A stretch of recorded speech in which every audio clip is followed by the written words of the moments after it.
Hi all, let's continue our Evolution of Style series with an emphasis on, again, Mikhail Botvinnik against Vera Menchik. Vera Menchik was the first women's world chess champion, and I haven't really talked about the women's world chess champions thus far, so I'm hoping this will address it a bit. The world's world chess championship was established by FIDE in 1927. As a single tournament, it was held alongside the Chess Olympiad. The winner of that tournament, Vera Menchik, she didn't apparently have any special rights, according to Wiki, as the men's champions did. Instead, she defended her title with playing as many games as all the challengers, so she did this successfully every year in every other championship in her lifetime: 1930, 1931, 33, 35, 37 and 39. And yeah, she was born to English and Czech parents in Moscow. She learned the game at 9 years old, and after her family settled in England in 1921, she took lessons from Cesar Maroczy, and her positional style and endgame expertise netted victories against several notable players, including Max Erver, Samuel Rozewski, and Mircea Khan. And in fact, there was a naughty sort of joke. Albert Becker quipped that these and the other men she defeated were members of the Menchik Club. I've looked at actually Chess Games comment. It's fascinating actually that both Capablanca and Alexander Alekhine, basically they seem to go out of their way to try and win every single game against Vera Menchik. Botvinnik has also played her twice, and this is one of the games. Unfortunately, Menchik, she died during World War II, a bombing, I believe, in World War II. Otherwise, she may have continued to be women's world champion after World War II. So the time before World War II, we go to the Moscow tournament of 1935. Her successors were all from the Soviet Union from 1950. There was Rudenko, then there was Baikova, Rubetsova, Baikova, Gabichashvili, Shibandandzi. So all Soviet Union, uninterrupted only in 1991. But the first women's world champion, Vera Menchik, in 1935. Here, let's see her playing the black side against Mikhail Botvinnik. So c4, she played knight f6, knight c3, c5. So it seems fairly logical so far. Knight f3, and now she strikes out with d5, energetic. So trying to get good play in the centre, maybe sometimes a grip on d4. But will White establish control of d4 here? Botvinnik actually played e4 here. After knight b4, bishop c4, e6. You might ask, in this position, is it worth playing knight d3? In fact, knight d3 is the most played move according to my live book. Apparently it's meant to be about equal to play knight d3 check here, with the continuation being king e2, check, king f1, and this sort of thing with b4. It's supposed to be maybe a small advantage to White potentially. So a lot of games have had this, where White gets in that d4. So a bit unusual for the king here and not castling, but a very energetic way of playing it with b4 there. So after bishop c4, actually, so this e6 is a bit different. It's letting White freely castle, which Mikhail did. He took the opportunity just to castle. Of course, by the way, there's a little trap. Let's put on a bit. So there's a little trap here with knight b4. If d4, c takes, we can't play this. That'll be going in to justify that knight on b4. So they've got to be careful about playing d4 at the right time.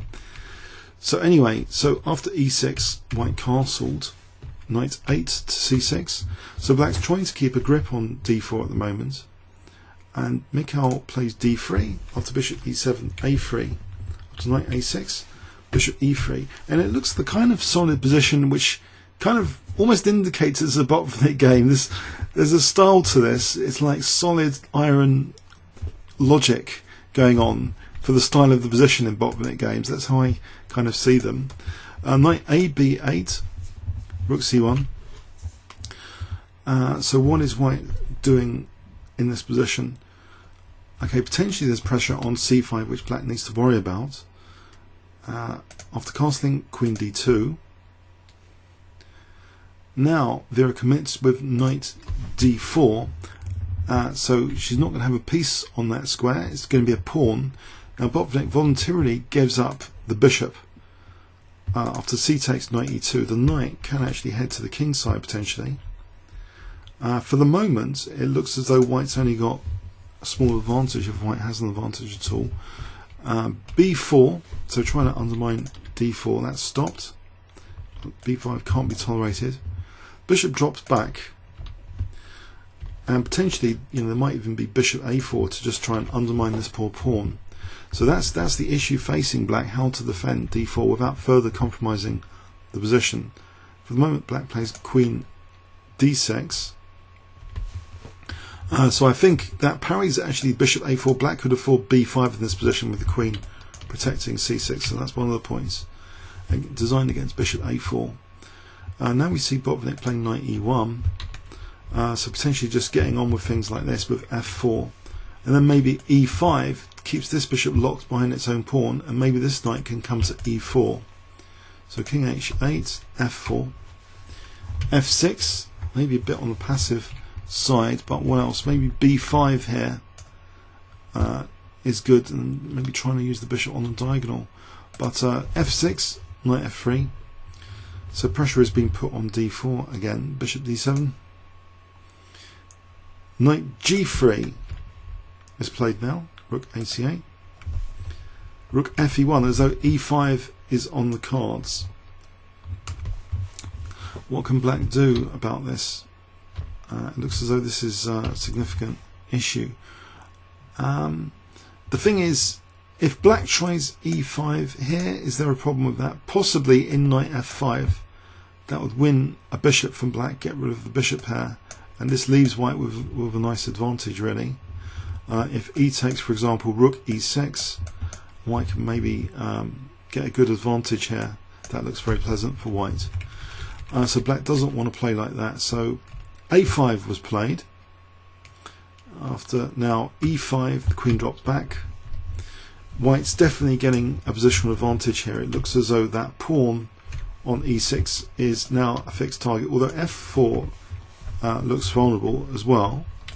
So how is Botvinnik going to do this? Well, he first plays b5 after knight d8. He exchanges off a pair of rooks, and he protects f4 by playing knight e5. And the knight's also up to no good here potentially on e5. What sort of things are going on? Well, there's numerous possibilities now. White's definitely standing better. That horrible isolated pawn, the bad bishop, white's got a very pleasant position. The pieces are also better. Like the bishop's better than the c8 bishop.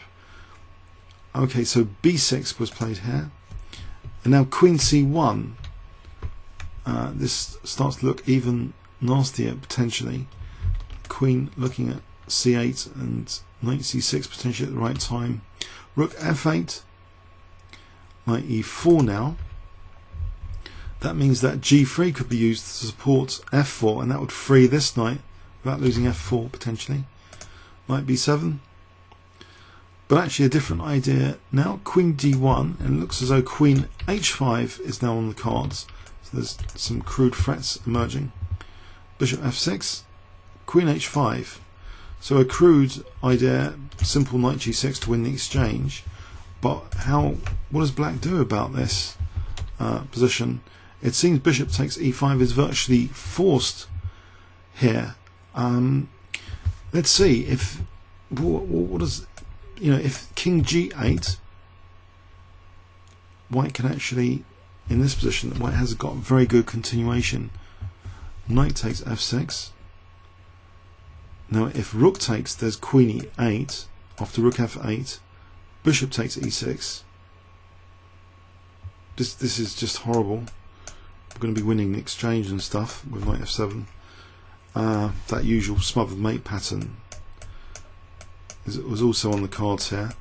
So this kind of thing can't be tolerated after queen h5. It seems positioning it's grabbing the bishop pair. If black's going to have to take on e5, I'm not really sure. Like g6 let's have a look at this position. G6, the knight takes G6. So that looks unpleasant. And if we just follow this through with G takes instead, here white's actually got a crushing move available. Can you spot it if this continuation happens? What would you play here? I gave you 10 seconds starting from now.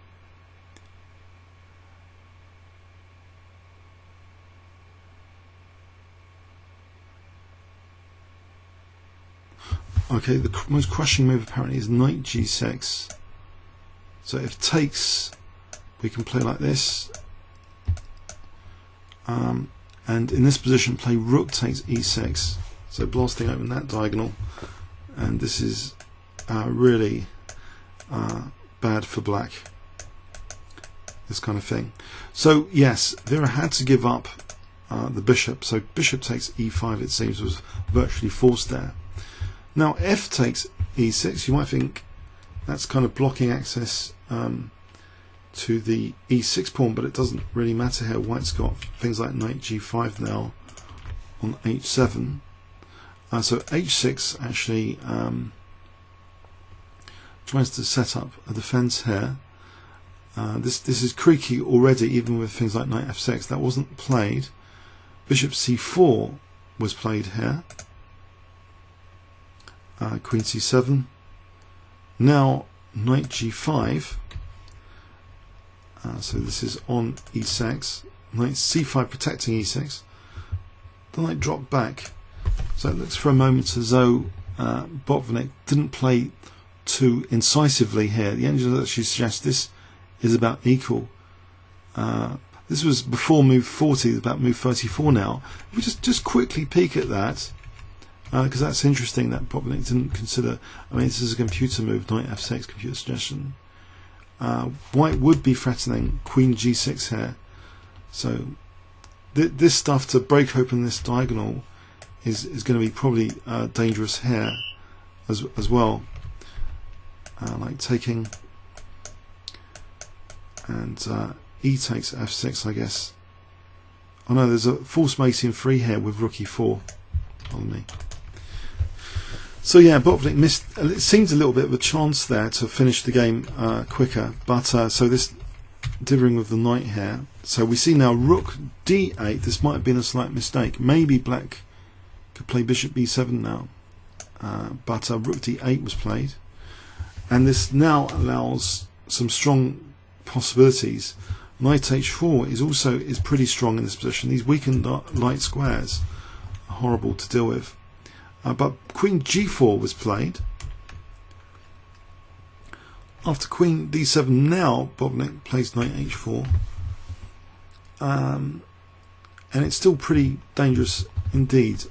King G8 goes into a pin basically with that pawn, and that's exploited immediately. Knight F5 using the pin, and threatening now knight takes H6.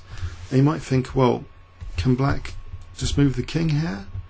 It's a difficult position. Vera actually played bishop B7, allowing knight takes H6, and resigned in this position. It's a bit of a hopeless position here. After king here, a good way of doing this now is knight F7 check, that little tactic, for example, to win the rook like that loose piece. So yeah, she resigned in this position. If we just go to this position, knight F5. What else to do? Okay, if king H7, then knight D6, and this is pretty good for winning D4. So I guess Botvinnik had this in mind when he protected D3 against this knight, just to try and undermine that D4 with his Queen G4. That was one of the plans there, to look at D4 as well. It's difficult for black to do anything about D4 here. So that would be pretty bad after knight D6, the end of black's counterplay. So it was a difficult position here for knight D6 as well then, positionally, just removing counterplay. Okay, so yeah, in the game, so this continuation, black resigning here.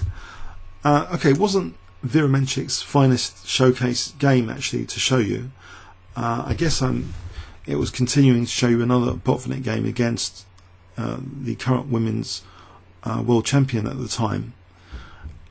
So it's interesting, I think, historically, to check this game out for the clash.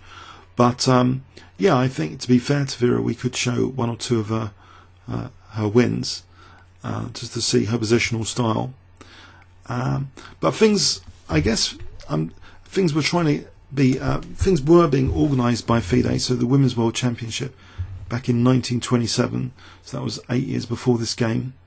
From just the tournament alongside the Olympiad. So that started off the Women's World Champion series. Okay, comments or questions on YouTube? Thanks very much.